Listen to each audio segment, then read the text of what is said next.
فلا مضل له ومن يضلل فلا هادي له أشهد أن لا إله إلا الله وأشهد أن محمدا عبده ورسوله يا أيها الذين آمنوا اتقوا الله حق تقاته ولا تموتن إلا وأنتم مسلمون يا أيها الناس اعبدوا ربكم الذي خلقكم من نفس واحدة وخلق منها زوجها وبث منهما رجالا كثيرا ونساء واتقوا الله الذي تساءلون به والأرحام إن الله كان عليكم رقيبا يا أيها الذين آمنوا اتقوا الله وقولوا قولا سديدا يصلح لكم أعمالكم ويغفر لكم ذنوبكم ومن يطع الله ورسوله فقد فاز فوزا عظيما أما بعد فإن خير الحديث كتاب الله وخير الهدي هدي محمد صلى الله عليه وسلم وشر الأمور محدثاتها وكل محدثة بدعة وكل بدعة ضلالة وكل ضلالة في النار أعوذ بالله من الشيطان الرجيم بسم الله الرحمن الرحيم يبشر الذين آمنوا بأن الله فضلا كبيرا ہر قسم کی حمد و ثنا بڑائی بزرگی اللہ رب العالمین کے لیے ہے. درود و سلام ہو تمام نبیوں پر، بالخصوص میرے اور آپ کے نبی احمد مجتبی محمد مصطفیٰ صلی اللہ علیہ وسلم کی ذات اقدس و مقدس پر. اللہم صلی وسلم وبارک علی نبینا محمد صلی اللہ علیہ وسلم.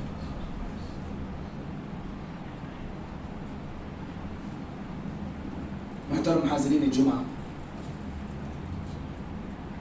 اللہ رب العالمین سورہ احزاب میں سورہ نمبر 30 پر 3 آیت نمبر 40 پر 7 میں اہل ایمان کو، مومن بندوں کو، مومن بندیوں کو خوشخبری دینے کا حکم دیا ہے. اللہ تعالیٰ نے فرمایا یبشر الذین آمنوا، کہ ان بندوں کو خوشخبری دیجیے جو لوگ ایمان لائے، بِأَنَّ لَهُمْ، کہ ان کے لیے من اللہ، اللہ کی جانب سے، فضلا کبیرا، بہت بڑا فضل ہے. اللہ کی جانب سے اہل ایمان کو، مومن بندوں کو بہت بڑا فضل ملا ہے اور ملے گا. فضل کا کیا معنی ہے؟ فضل کا معنی زیادتی کے آتے ہیں، بلندی اور برتری کے آتے ہیں. اللہ رب العالمین کا فضل تمام انسانوں پہ ہے. اللہ تعالیٰ تمام انسانوں پر فضل والا ہے. سورہ بقرہ میں اللہ نے کہا آیت نمبر 240 پر 3 میں ان اللہ لذو فضل علی الناس، بے شک اللہ رب العالمین تمام انسانوں پہ فضل والا ہے، لیکن ایمان والوں پر اللہ رب العالمین کا خصوصی فضل ہے. اللہ تعالیٰ کا ایک عام فضل ہے، ایک خاص فضل ہے. عام فضل تو تمام انسانوں پہ ہے، تمام کو کھلا رہا پلا رہا سارے انسانوں کو، لیکن ایک خاص فضل ہے، اور وہ خاص فضل اللہ رب العالمین کا صرف اہل ایمان کے ساتھ خاص ہے. اللہ رب العالمین کا خاص فضل کیا کیا ہے؟ بہت ساری چیزیں ہیں، ایک دو تین باتیں میں بتا کے آگے بڑھتا ہوں. اللہ رب العالمین کا جو خاص فضل ایمان والوں پر ہے وہ یہ ہے، سب سے پہلے اللہ تعالیٰ نے جو امت ہمیں عطا کیا ہے، جس امت نے ہمیں پیدا کیا ہے، یہ امت تمام امتوں میں سب سے افضل امت ہے. اللہ کا فضل ہے. اور جس نبی کے امتی اللہ ہم کو بنایا ہے، وہ نبی تمام نبیوں میں افضل ہے. یہ بھی اللہ تعالیٰ کا فضل ہے. اور تیسرا فضل اللہ کا یہ ہے کہ جو کتاب ہمیں اس امت کو اور ساری انسانیت کے لیے عموماً اللہ نے عطا کیا ہے، وہ کتاب بھی تمام دنیا کی کتابوں میں سب سے افضل کتاب ہے اور سب سے سچی کتاب ہے. اور اللہ تعالیٰ کا فضل یہ بھی ہے اہل ایمان کے ساتھ کہ ہماری چھوٹی چھوٹی نیکیوں پر، ہمارے چھوٹے چھوٹے اعمال پر اجر عظیم کا اللہ نے وعدہ کیا ہے. ایک مثال دیکھیے، لیلۃ القدر کو دیکھیے. رمضان میں لیلۃ القدر کو کوئی بندہ پا لیتا ہے، وہ ایک رات 1000 مہینوں کی راتوں سے افضل ہے، 1000 مہینوں کی راتوں سے بہتر ہے. اور اللہ رب العالمین کا فضل جو اہل ایمان کے ساتھ ہے وہ یہ ہے کہ ہمارے اعمال، ہماری نیکیاں ٹوٹے پھوٹے، حقیر، معمولی، بے حیثیت، چند ہمارے ان اعمال پر، ان نیکیوں پر اللہ رب العالمین مرنے کے بعد ختم نہ ہونے والی زندگی اور فنا نہ ہونے والا مقام جنت سے نوازتا ہے۔ اللہ نے کہا سورہ شورى میں، والذین آمنوا وعملوا الصالحات، جو لوگ ایمان لائے اور نیک عمل کیے، ایسے بندے، ایسے لوگ ہوں گے کہاں فی روضات جنات، جنات کے باغوں میں ہوں گے وہ لوگ، جنات کے باغوں میں۔ اور پھر جو وہ چاہیں گے اللہ رب العالمین کے پاس انہیں ملے گا۔ پھر اللہ نے آگے کہا ذالک هو الفضل الکبیر، یہ جنت کا ملنا اللہ تعالیٰ کا بہت بڑا فضل ہے۔ بہرحال یہ جو باتیں ابھی میں نے بتایا، یہ اللہ کا خاص جو فضل ملتا ہے نا، سب کو نہیں ملتا ہے، سب کو نہیں اللہ دیتا ہے، بلکہ اللہ رب العالمین کا خاص فضل صرف اہل ایمان کو ملتا ہے، مومن بندوں کو ملتا ہے۔ بھائیوں، ایمان کی دولت سب کو ملا نہیں کرتی۔ دنیا میں کتنے ایسے لوگ ہیں بڑی پوزیشن رکھتے ہیں، بڑا مقام رکھتے ہیں، بڑی حیثیت رکھتے ہیں، لیکن ایمان کی دولت سے محروم ہیں۔ کتنے ایسے لوگ ہیں جو کائنات کے ذرے ذرے پہ تحقیق کر رہے ہیں، ریسرچ کر رہے ہیں، ایمان کی دولت سے محروم ہیں۔ اور کتنے ایسے لوگ ہیں جو سوشل ایکٹیویٹیز میں، سماجی خدمات میں، لوگوں کی خدمات میں آگے رہتے ہیں، لیکن ایمان کی دولت سے محروم ہیں۔ ایمان کی دولت کس کو ملتی ہے؟ اللہ ایمان کی دولت کس کو دیتا ہے؟ عبداللہ بن مسعود رضی اللہ تعالیٰ عنہ کا فرمان ہے، وہ کہتے ہیں ان اللہ یؤتی المال من یحب ومن لا یحب، اللہ تعالیٰ مال، دنیا ان کو بھی دیتا ہے جن کو پسند نہیں کرتا، ان کو بھی دیتا ہے جن کو پسند کرتا ہے، تمام کو دیتا ہے، دنیا بھی دیتا ہے، مال بھی دیتا ہے۔ آپ دیکھیے کافروں کے پاس مال، مشرکوں کے پاس، منافقوں کے پاس، بے ایمانوں کے پاس، ملحدوں کے پاس، رب کے اور آخرت کے منکروں کے پاس مال بھی ہے، دنیا بھی ہے، پوزیشن بھی ہے، ساری چیزیں ان کے پاس موجود ہیں۔ اور اللہ یہ مال، یہ دولت جہاں کافروں اور مشرکوں کو دیتا ہے، وہیں پہ ایمان والوں کو بھی دیتا ہے، اسلام پہ چلنے والوں کو بھی دیتا ہے، رب کے سامنے جھکنے والوں کو بھی دیتا ہے، صوم اور صلاۃ کی پابندی کرنے والوں کو دیتا ہے۔ دنیا بھائی، دنیا کا مال، دولت، سب کچھ اللہ تعالیٰ سارے بندوں کو دیتا ہے، کافروں کو بھی، مومنوں کو بھی، مشرکوں کو بھی، مسلموں کو بھی، ایمان والوں کو بھی، بے ایمان لوگوں کو، سب کو اللہ دیتا ہے۔ لیکن ایمان کس کو دیتا ہے؟ ایمان کی نعمت اور دولت کس کو ملتی ہے؟ ابن مسعود رضی اللہ تعالیٰ عنہ فرماتے ہیں کہ وَلَا يُؤْتِ الْإِيمَانِ إِلَّا مَنْ يُحِبُّ، اللہ رب العالمین ایمان صرف اور صرف ان بندوں کو دیتا ہے جن بندوں سے اسے محبت ہوتی ہے، جن بندوں کو وہ چاہتا ہے، جن بندوں کو وہ پسند کرتا ہے، ان کو اللہ تعالیٰ ایمان کی دولت سے نوازتا ہے۔ اندازہ لگائیے اس بات سے، ابن مسعود رضی اللہ عنہ کے فرمان سے، کہ اللہ تعالیٰ نے ہمیں بھی ایمان سے نوازا ہے، اگرچہ کہ ہمارا ایمان بلند نہ صحیح، ہمارا ایمان اتنا پیور نہ صحیح، ہمارا ایمان اگرچہ اللہ نے ہمیں ایمان سے نوازا ہے، تو کیا پتا چلا؟ گویا کہ اللہ رب العالمین نے ہمیں چنا ہے نا؟ اللہ رب العالمین نے ہمارا انتخاب کیا ہے، اللہ رب العالمین نے ہمارا سلیکشن کیا ہے۔ جب اللہ ہمیں ہمارا سلیکشن کر کے ہمیں چن کے ایمان دیا ہے، تو ہماری ذمہ داری بڑی بنتی ہوگی، ہے کہ نہیں؟ ہمارا فریضہ بڑا ہوتا ہے کہ نہیں؟ کہ اللہ نے ہمیں چن کے، سلیکشن کر کے، انتخاب کر کے ایمان دیا ہے، تو پھر ہماری بھی یہ ذمہ داری بنتی ہے کہ ہم اس ایمان کی حفاظت کریں، اس ایمان کا جتن کریں، اس ایمان کو بڑھائیں اور اللہ کے پاس جائیں تو ایمان کی دولت لے کر جائیں۔ بھائیوں، ایمان کی مثال ایک درخت کے مانند ہے۔ جیسے ہم کوئی درخت لگاتے ہیں اور درخت لگانے کے بعد اس درخت کی حفاظت کرتے ہیں، جانوروں سے بچاتے ہیں، کیڑوں سے بچاتے ہیں، اسے پانی دیتے ہیں، دن اور رات اس کا خیال رکھتے ہیں تاکہ وہ درخت تناور ہو جائے، مضبوط ہو جائے، بڑا ہو جائے، کوئی ہوا اسے اڑا نہ سکے اور کوئی جانور اسے اکھاڑ نہ سکے، اتنا بڑا ہو جائے۔ اور دیکھتے دیکھتے وہ درخت ہم نے جو لگایا سمجھی بڑا ہو جاتا ہے، ایک دم اتنا بڑا، نہ ہوا اسے ہلا سک رہی ہے، نہ کوئی بکری نہ کوئی مرغی اسے اکھاڑ رہی ہے، اتنا بڑا ہو گیا، لمبا ہو گیا، موٹا ہو گیا. لیکن وہ درخت ہے کہ سوکھ رہا ہے، اس کے پتے بار بار جھڑ رہے ہیں، اور ہم نے درخت لگایا اس لیے کہ اس سے سایہ حاصل کریں. اور سے سنیے ذرا مثال کو، ہم نے درخت لگایا ہے پھل کھانے کے لیے، نہ وہ سایہ دے رہا ہے نہ وہ پھل دے رہا ہے. ٹھیک بات سمجھ میں آ رہی ہے آپ کو؟ نہ وہ اس درخت سے ہمیں سایہ مل رہا ہے نہ اس درخت سے ہمیں پھل مل رہے ہیں، بار بار سوکھتا ہے، پتے جھڑتے ہیں اور پھر پھل لگنے کا نام نہیں لیتا. ماہرین کا وہاں سے گزر ہوا، ہمارا لگاؤ دیکھا اس بندے نے جو درخت کے ساتھ ہے. اس نے کہا کہ بھائی آپ اس درخت کو کتنا بھی پانی دے دو، کتنا بھی اس کا جتن کر لو، اس وقت تک یہ پھلدار اور سایہ دار ہو نہیں سکتا ہے جب تک آپ اس کا علاج نہیں کرتے. اس نے کہا کہ علاج؟ ہاں. اس نے ماہر نے کہا کہ آپ کے اس درخت کو کیڑا لگا ہوا ہے اس کے جڑ میں، جب تک آپ اس کیڑے کو نہیں ماریں گے اور ختم نہیں کریں گے تب تک یہ درخت نہ سایہ دار ہو سکتا ہے نہ پھلدار بن سکتا ہے. بھائیو ہو بہو یہی مثال ہماری ایمان کی بھی ہے.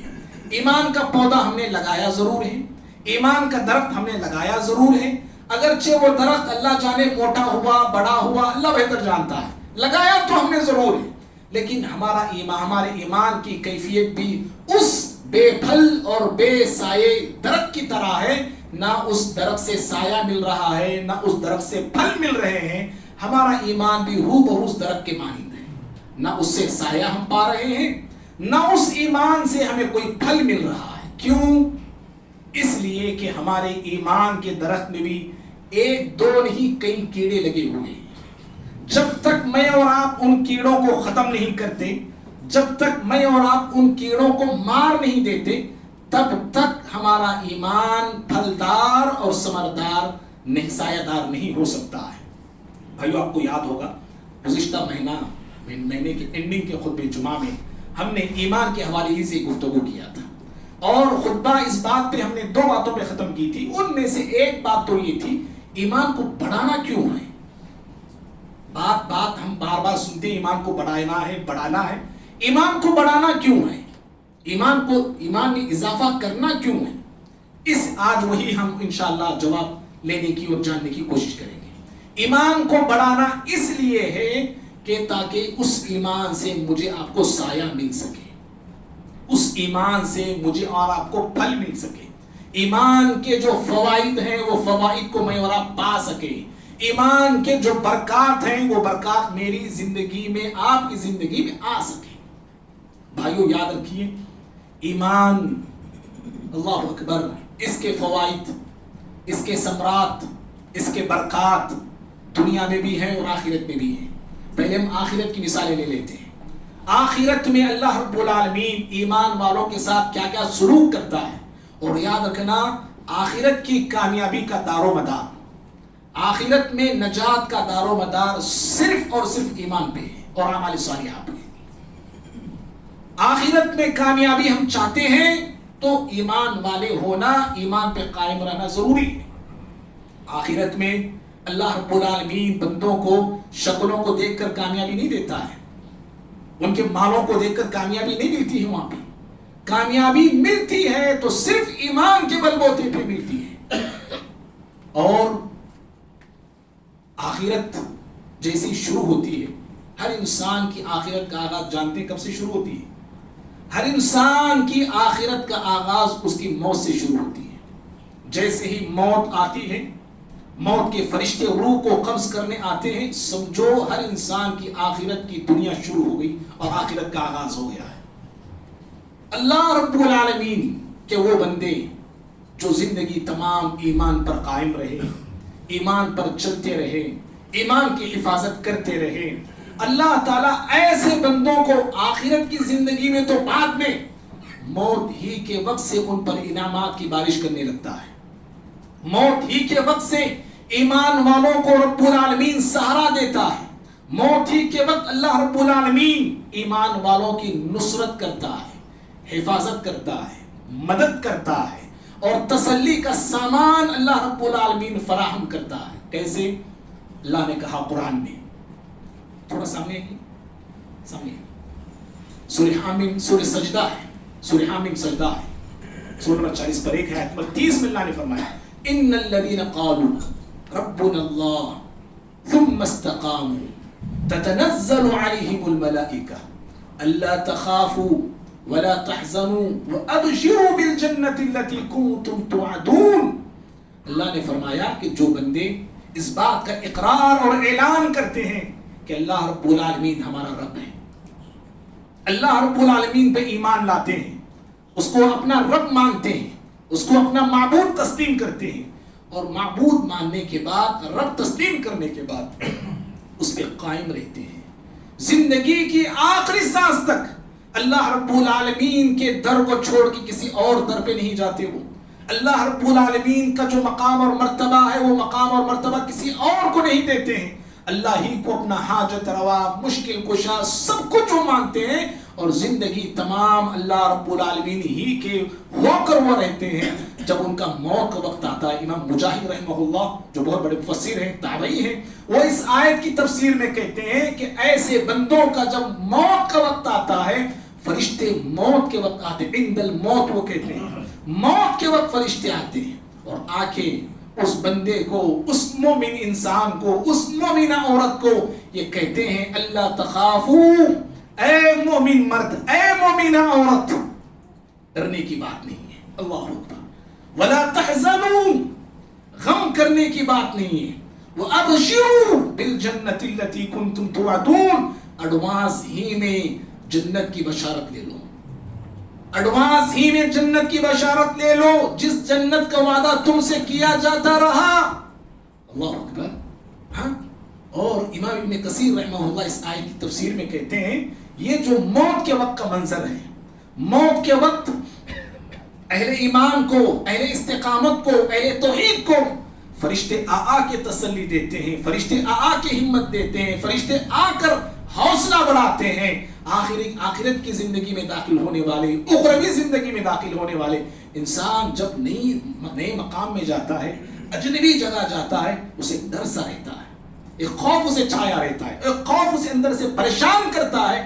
اور بھائیوں، ایسی دنیا میں ہم جا رہے ہوتے ہیں، نہ وہ مال کام آتا ہے، نہ عہدہ کام آتا ہے، نہ بیوی آ سکتی ہے، نہ بچے آ سکتے ہیں، کوئی ہمارے ساتھ قبر میں آنے کے لیے تیار نہیں۔ ایک ایسی دنیا میں میں اور آپ جانے والے ہوتے ہیں، بتائیے اگر وہاں پہ جاتے ہوئے کوئی مجھے اور آپ کو ہمت نہ دے، مجھے اور آپ کو کوئی حوصلہ نہ دے، سوچو کیا ہوتا ہوگا۔ انسان اس منظر کو، اس کیفیت کو بیان نہیں کر سکتا اور بتا نہیں سکتا۔ اسی لیے وہ بندہ ابھی اسی دنیا میں ہوتا ہے، اس کی آنکھیں بند ہونے والی ہوتی ہیں، اور وہاں اس دنیا میں اس کی آنکھیں کھلنے والی ہوتی ہیں۔ اللہ کی نورانی مخلوق فرشتے آ کے اسے ہمت دیتے ہیں اور تسلی دیتے ہیں۔ لیکن بھائیوں، امام ابن کثیر کی میں بات بتا رہا تھا، وہ کہتے ہیں کہ یہ جو موت کے وقت کا جو منظر ہے وہ صرف اہل ایمان کے ساتھ خاص ہے۔ ہی للمؤمن کے وہ لفظ استعمال کرتے ہیں، موت کے وقت فرشتے تسلی دیتے ہیں تو صرف مومن کو تسلی دیتے ہیں، ہمت دیتے ہیں تو صرف مومن کو ہمت دیتے ہیں۔ لیکن جو کافر ہوتے ہیں، جو مشرک ہوتے ہیں، اللہ رب العالمین کے باغی جو بندے ہوتے ہیں، اللہ رب العالمین کے حق کی تلفی کرنے والے ہوتے ہیں، ایسے کافروں اور مشرکوں کی روحوں کو فرشتے جب قبض کرنے آتے ہیں نا، اللہ اکبر، اللہ نے وہ منظر بھی کھینچا ہے قرآن مجید میں، سورہ انفال میں 8ویں سورت ہے، 85ویں آیت ہے، سورہ نمبر 8 میں اور 50ویں آیت میں اللہ نے کہا وَلَوْ تَرَىٰ إِذْ يَتَوَفَّى الَّذِينَ كَفَرُوا الْمَلَائِكَةُ يَضْرِبُونَ وُجُوهَهُمْ وَأَدْبَارَهُمْ وَلَوْ تَرَىٰ إِذْ يَتَوَفَّى الَّذِينَ كَفَرُوا الْمَلَائِكَةُ يَضْرِبُونَ وُجُوهَهُمْ وَأَدْبَارَهُمْ۔ پیغمبر آپ وہ منظر دیکھ لیں گے تو کیا ہوگا؟ اللہ اکبر، جب کافروں کی روحوں کو نکالا جائے گا، فرشتے آئیں گے اور ان کے چہروں پر ماریں گے، ان کے پیٹھوں پر ماریں گے، اور عذاب کی دھمکی عذاب کی وعید انہیں سنائیں گے، ان کی روحوں کو لیں گے۔ اللہ اکبر، کافروں کے ساتھ یہ سلوک ہوگا، لیکن مومن بندوں کے ساتھ کیا سلوک ہو رہا ہے؟ دیکھیے کیا برتاؤ اللہ رب العالمین کے فرشتے کر رہے ہیں۔ یہ کب ہوتا ہے؟ صاحب ایمان اگر ہو۔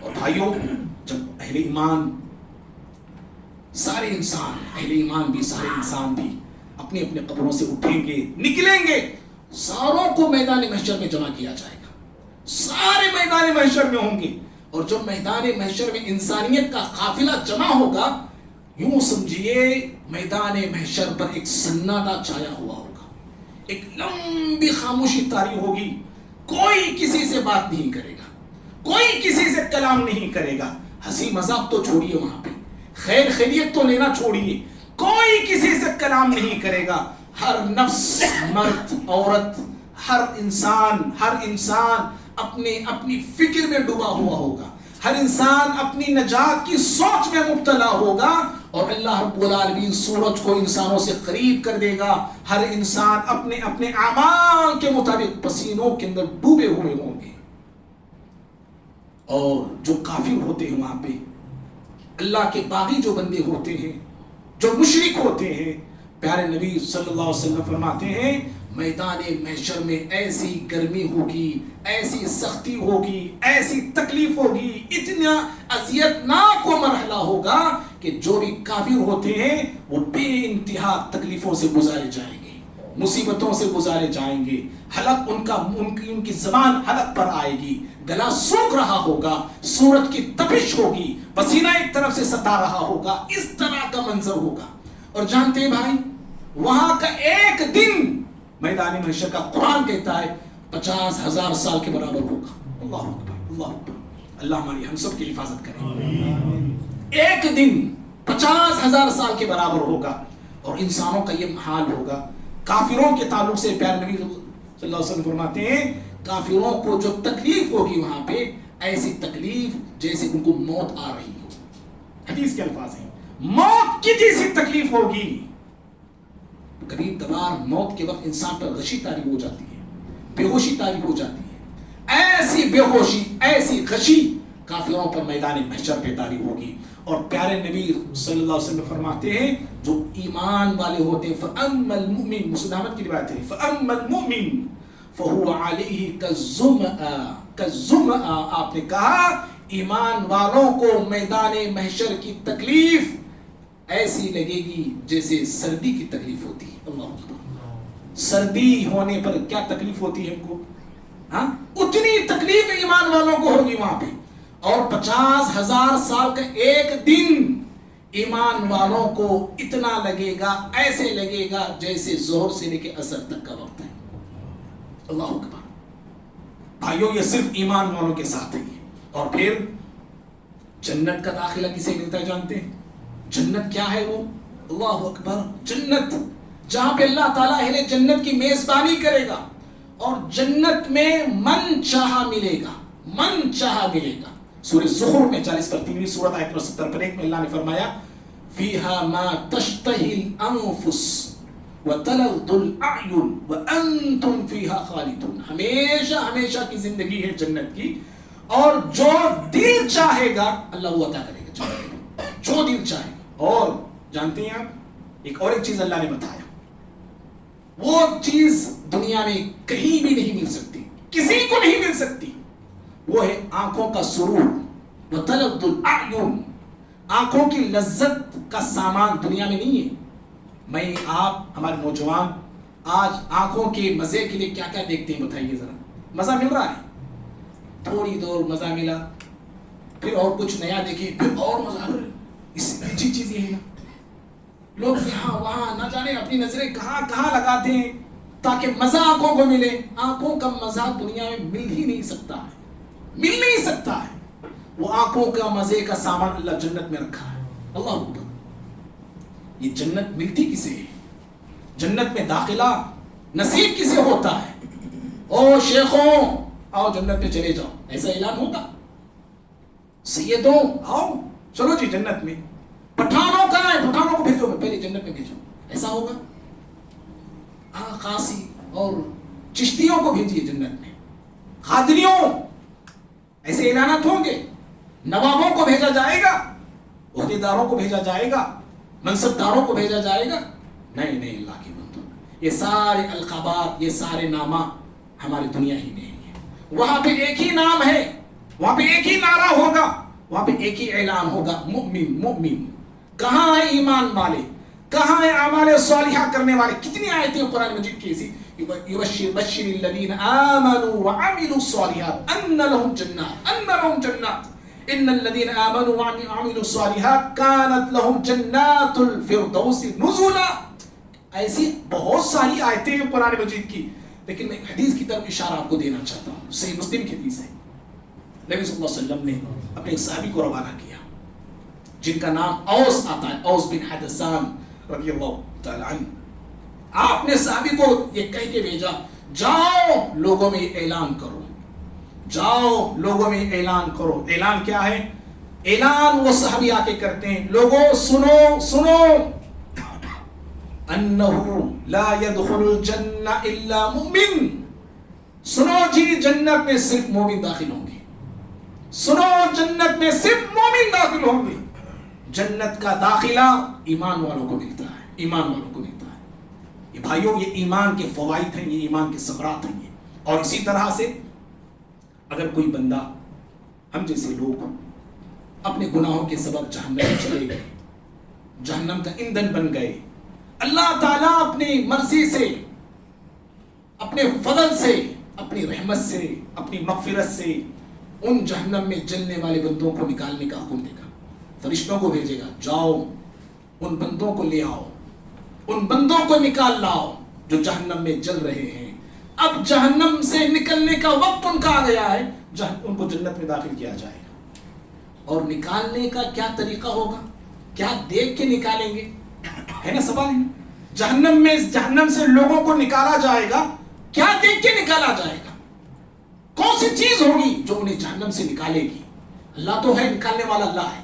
اللہ رب العالمین جہنم سے نکالے گا تو کس بنا پہ نکالے گا؟ نبی صلی اللہ علیہ وسلم فرماتے ہیں، بخاری مسلم کی حدیث ہے، اعلان ہوگا رب العالمین کا کہ جس کے دل میں رائی کے دانے کے برابر ایمان ہے، نکال لاؤ اس کو جہنم سے. اللہ اکبر.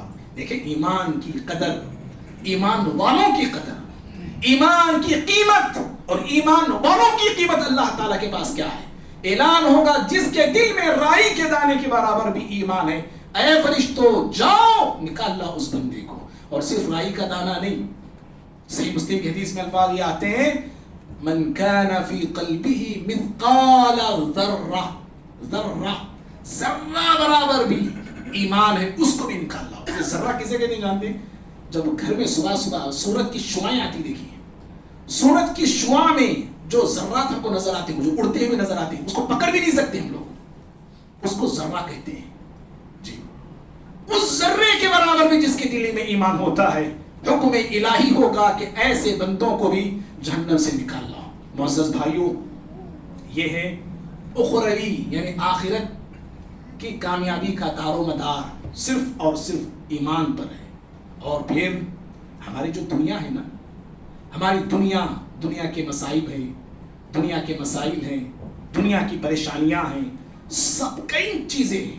ان تمام ہمارے دنیا کے مسائل کا اور مشاکل کا حل بھی ایمان ہے. کافی باتیں صرف اشارہ دے کے ہم بات ختم کر دیتے ہیں. بھائیو پہلی چیز یاد رکھیے، میری آپ کی زندگی میں ہم سب چاہتے ہیں کہ برکت حاصل ہو، برکت ملے. برکت کے لیے لوگ کیا کیا شرکیہ کام کر رہے ہیں، لوگ عاملوں کے پاس جا رہے ہیں، باباؤں کے پاس جا رہے ہیں، برکت نہیں برکت نہیں، برکت کیا کیا کچھ کرتے ہیں. اللہ رب العالمین برکت کس کو دیتا ہے؟ برکت کن کی زندگی میں آتی ہے؟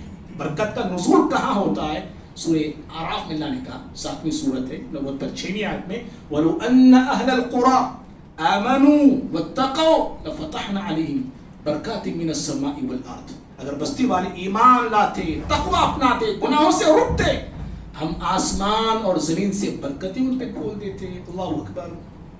برکت کے لیے ایمان شرط، برکت کے لیے معصیت سے، گناہوں سے، ذنوب سے، اللہ کی نافرمانی سے بچنا شرط. جو انسان ایسی زندگی، پاک زندگی، نیک نامی کی زندگی گزارتے ہیں اور ایمان پر قائم رہتے ہیں. امام طبری رحمہ اللہ ایمان کا معنی بتاتے ہیں. ایمان کا مطلب کیا ہے اس آیت میں؟ انہوں نے کہا اللہ اور اس کے رسول پہ ایمان لانا، اللہ کو رب ماننا، نبی صلی اللہ علیہ وسلم کو اللہ کا نبی اور رسول ماننا. پھر کہا انہوں نے اللہ نے جو حکم دیا ہے اس کو کرنا. ہمارے ایمان کا مطلب یہ ہے اللہ نے جس سے روکا ہے اس سے رکنا. اگر بندے اگر ایسا کام کرتے ہیں تو وہ ان کا ایمان ہے، اور ایسے ایمان والوں کی زندگی اللہ تعالیٰ برکتوں سے بھر دیتا ہے۔ اور پھر اللہ رب العالمین ایسے لوگوں کو جن کی زندگی میں ایمان اور اعمال صالحہ ہوتے ہیں، صرف برکت نہیں، زندگی میں برکت نہیں دیتا اللہ تعالیٰ، بلکہ ان کی زندگی کو پاکیزہ بنا دیتا ہے، خوشگوار بنا دیتا ہے، اچھی اور بہتر زندگی اللہ دنیا ہی میں دے دیتا ہے۔ آخرت تو بہتر ہونا ہی ہے، ایمان والوں کی آخرت ہوگی بہتر، اللہ آخرت سے پہلے ان کی دنیاوی زندگی بھی بہتر سے بہتر اور اچھی بنا دیتا ہے۔ سورہ نحل ہے، 16ویں سورت ہے، اللہ رب العالمین اس سورے میں 16ویں سورت میں اللہ فرماتا ہے من عمل صالحا من ذکر او انثى وهو مؤمن فلنحيينه حیاتا طیبہ، جو بھی مرد جو بھی عورت جو نیک عمل کرتے ہیں اس حال میں کہ وہ مومن ہو، نیک عمل کر رہے ہیں، ایمان کے بغیر کر رہے ہیں تو فائدہ نہیں ہے، ایمان کی حالت میں نیک عمل کرتے ہو، اللہ رب العالمین فرماتا ہے ہم ایسے لوگوں کو پاکیزہ زندگی دیتے ہیں، فَلَنُحْيِيَنَّهُ حَيَاةٌ طَيِّبَةٌ، پاکیزہ زندگی، اچھی زندگی، نیک نامی کی زندگی دیتے ہیں۔ پاکیزہ زندگی کیا مطلب ہے؟ کئی ایک اقوال ہیں مفسرین کے، اس میں 2-3 اقوال بتا کے ہم بات ختم کر دیتے ہیں۔ پہلا قول تو یہ ہے الرزق الحلال، اللہ ایسے بندوں کو حلال روزی دیتا ہے، اللہ جی حلال روزی دیتا ہے، حرام روزی نہیں۔ آج دیکھو کتنے انسان ہیں، نمازی ہیں، دیندار کتنے لوگ ہیں، ان کی کمائی اگر حلال کی کم ہے تو حرام کی زیادہ ہے، حرام کمائیاں زیادہ ہو رہی ہیں، آج آئے دن ہوتے جا رہے، آئے دن ہوتے جا رہے۔ یہ پاکیزہ زندگی نہیں۔ آپ سونے کا گھر بھی بنا لیجیے، آپ شیش محل میں بھی کیوں نہ رہتے ہوں، یہ پاکیزہ زندگی نہیں ہے۔ پاکیزہ زندگی کے لیے ضروری ہے کہ آپ روٹی کھائیں، وہ روٹی حلال کی ہونی چاہیے، آپ چٹنی جو کھا رہے ہیں وہ چٹنی بھی آپ کی حلال کی ہونی چاہیے، یہ پاکیزہ زندگی ہے یہ۔ اور بھائیوں، پاکیزہ زندگی کا مطلب یہ بھی اہل علم بتاتے ہیں کہ اللہ رب العالمین ایسے بندے کو اطاعت کی توفیق دیتا ہے۔ اطاعت کی توفیق مل گئی، کیا مطلب؟ یعنی فرما برداری، اسلام پہ چل رہا ہے، اللہ رب العالمین کے احکامات پہ چلتا ہے، شریعت کی باتوں پہ چلتا ہے، دین کے تقاضوں کو پورا کرتا ہے، یہ پاکیزہ زندگی ہے۔ بہرحال تو اللہ تعالیٰ ایسے بندوں کی زندگی کو پاکیزہ بناتا ہے۔ کون سے بندے بھائی؟ جن کی زندگی میں ایمان ہو۔ اور بھائیوں، سب سے بڑا مسئلہ یہ ہے کہ آج ہماری جو ذلت ہے، ہماری جو رسوائی ہے، ہماری جو بدنامی ہے، ہماری جو ناکامی ہے، یہاں وہاں ہمارے ملک کے حالات سے ہم بات کرتے ہیں، ہمارے ملک کے جو حالات ہیں بدتر سے بدتر ہوتے جا رہے آئے دن، برے سے برے ہوتے جا رہے آئے دن، دشمنوں کی زبانیں ہمارے خلاف دراز پہ دراز اور کھلتے پہ کھلتے جا رہی آئے دن۔ دشمن ہمارے لیے تیاریوں پہ تیاریاں کر رہا ہے، منصوبوں پہ منصوبے بنا رہا ہے، آئے دن وہ جو ہمارے خلاف سازشیں کر رہے ہیں، اور ہم ہیں کہ خراٹے کی نیند لے رہے ہیں، مزے سے کھا رہے، مزے سے سو رہے، مزے کر رہے ہیں، نہ قوم کی فکر ہے، نہ اپنے ایمان کی فکر ہے، نہ مسائل کی فکر ہے۔ کیا ہندوستان میں ہو رہا ہے ہمیں اس سے کوئی لینا دینا نہیں ہے۔ مجھے آ رہا کیا انکم، بس نہ جیوتم، نہ ڈبو، نہ بھاریا، نہ پللو سال، یہ بس ہم کو اتنی زندگی میری، کیا بولتے میں اور آپ وہ کنویں کے مینڈک بن کے بیٹھ گئے ہیں، میں میری فیملی، اتنا اچھا ہمارا دائرہ ہے، قوم بھاڑ میں جائے، جنتا بھاڑ میں جائے، کچھ بھی ہو جائے بھائی، ہمیں کیا لینا دینے کا۔ بھائیو، جو بھی مسائل ہیں نا آج ہمارے ملک ہندوستان کے اور مسلمانوں کے خصوصاً، ان میں سب سے بڑا ریزن ہمارا یہی ایمان ہے۔ اللہ نے کہا، مشہور آئے تھے، بار بار آپ لوگوں نے سنے ہماری زبان سے، دوسرے علماء کی زبان سے، وَلَا تَهِنُوا وَلَا تَحْزَنُوا وَأَنْتُمُ الْأَعْلَوْنَ إِن كُنتُم مُؤْمِنِينَ إِن كُنتُم مُؤْمِنِينَ۔ کمزور پڑو مت، گھبراؤ مت، تم ہی کامیاب رہو گے، سربلند رہو گے، عزت تمہیں ملے گی، کامیابی تمہیں ملے گی، بلندی تمہیں ملے گی۔ شرط کیا ہے؟ شرط، ان جو عربی میں لفظ ہے یہ شرطیہ ہے، یہ اس شرط کے ساتھ ملے گی تم کو، ان کنتم مومنین، اگر تم مومن بنو گے تو ہوگا ایسے، مشرک بنو گے تو نہیں، مشرک بنو گے تو نہیں، دین سے بھاگنے والے بنو گے تو نہیں، دین سے جیت چرانے والے بنو گے تو نہیں، دین کو کپڑوں کی طرح استعمال کرو گے تو نہیں، آپ پہن دیا نکال کے پھینک دیا۔ ہمارا دین ایسے وہ شادیوں میں تھوڑا بہت دین ہے، چلتے پھرتے تھوڑا بہت دین ہے، زندگی کا بہت سارا میدان میرا آپ کا دین سے خالی ہے۔ اگر ایسے ہم مسلمان رہیں گے تو پھر یاد رکھو ہم جو ہے کبھی غالب نہیں آ سکتے، مغلوب ہوتے ہی رہیں گے اور دشمن کا لقمہ بنتے ہی رہیں گے۔ بہرحال بھائیوں، باتیں تھیں، وقت ہمارا ہو گیا ہے، یہیں پر اپنی بات کو ہم ختم کرتے ہیں۔ ایمان کو کیوں بڑھانا ہے، ایک ریزن آپ کے سامنے بتائے گئے۔ ایمان سے میری آپ کی جہاں آخرت بنتی ہے وہیں پر دنیا بھی بنتی ہے، دنیا بنتی ہے۔ ایمان والوں پر شیطان کا زور نہیں چلتا، یہ بھی معلوم ہونا چاہیے آپ کو۔ شیطان کا زور نہیں چلتا، ایمان والوں کو شیطان جھکا نہیں سکتا، جی ایمان والوں کو شیطان ڈرا نہیں سکتا، ایمان والوں کو شیطان ہرا نہیں سکتا۔ سمجھ میں آئی بات آپ کو؟ نہیں ہرا سکتا وہ ایمان والوں کو۔ جب شیطان ہرا نہیں سکتا تو یہ انسان کیا ہرائے ایمان والوں کو؟ ہاں، اس کا الٹا مفہوم کیا ہے؟ جب شیطان ایمان والوں کو جھکا نہیں سکتا، یہ بیوقوفاں جھکائیں گے؟ ہاں، شیطان جب ایمان والوں کو دھمکا نہیں سکتا، زیر نہیں کر سکتا، یہ کیا زیر کریں گے؟ صحابہ کو دیکھو آپ، کون زیر کرا جی ان کو؟ ہاں، کون زیر کرا صحابہ کرام کو؟ کون ہرا سکا؟ کوئی ان کو پسپا کر سکا؟ کوئی ان کی ہمتوں کو توڑ سکا؟ کوئی ان کے حوصلوں کو، دل میں جو موجود حوصلے تھے ان کے حوصلوں کو کوئی ہرا سکا؟ بھائی بڑے سے بڑی طاقتیں صحابہ کرام مسل کے رکھ دی اللہ کی توفیق سے، مسئلہ کی نہیں جھکایا کہ نہیں، بڑی بڑی طاقتوں کو، ایران کو جھکایا، روم کو جھکایا، مصر کو جھکایا، کسے کسے جھکایا صحابہ کرام؟ کہاں کہاں چلے گئے؟ ہاں، اللہ اکبر، نہ ٹھنڈ دیکھا، نہ گرمی دیکھی، نہ سردی دیکھی، نہ سرحد دیکھا، نہ صحرا دیکھا، نہ جنگل دیکھا، نہ سمندر دیکھا، نہ بیابان دیکھا، چلتے چلے گئے، چلتے چلے گئے۔ ایمانی قوت وہ تھی ان کے اندر۔ اللہ نے کہا سورہ نحل میں ہی میں، سورہ آیت نمبر 99 میں، انه ليس له سلطان على الذين امنوا وعلى ربهم يتوکلون۔ شیطان کے بارے میں اللہ نے کہا کہ شیطان کا زور اور بس ایمان والوں پہ نہیں چلتا ہے، نہیں چلتا ہے۔ جب شیطان کا نہیں چل سکتا تو ان کا کیا چلے گا؟ ہے نا؟ شک کیا ہے پھر؟ ایمان والے بنیے، کسی دشمن کا زور ایمان والوں پہ چلے گا نہیں، اور شیطان تو شکست کھا ہی جائے گا۔ اللہ سے دعا ہے اللہ رب العالمین مجھے آپ کو، ہم سبھی کو صاحب ایمان بنائے۔ اللہ رب العالمین ہمارے ایمان کو تر و تازہ کرے۔ اللہ رب العالمین ہمارے ایمان میں جو شرک کے کیڑے، بدعات کے کیڑے داخل ہو گئے، ہماری نفسانی خواہشات کے جو کیڑے داخل ہو گئے، ہمارے ایمان کو جو ہماری بد اخلاقی کے کیڑے داخل ہو گئے ہیں، ہمارے ایمان کے اندر جو کچھ بھی ایسے کیڑے داخل ہوئے ہیں جو ہمارے ایمان کو کھا رہے ہیں، اللہ رب العالمین ان کیڑوں کا ہمیں علاج کرنے، شرک سے توبہ کرنے، بدعات سے ہمیں نکل آنے کی توفیق عطا فرمائے۔ اللہ رب العالمین آخری سانس تک مجھے، آپ کو، ہمارے بال بچوں کو، ہمارے والدین کو، ہمارے رشتہ داروں کو ایمان پر اللہ سلامتی کے ساتھ باقی رکھے۔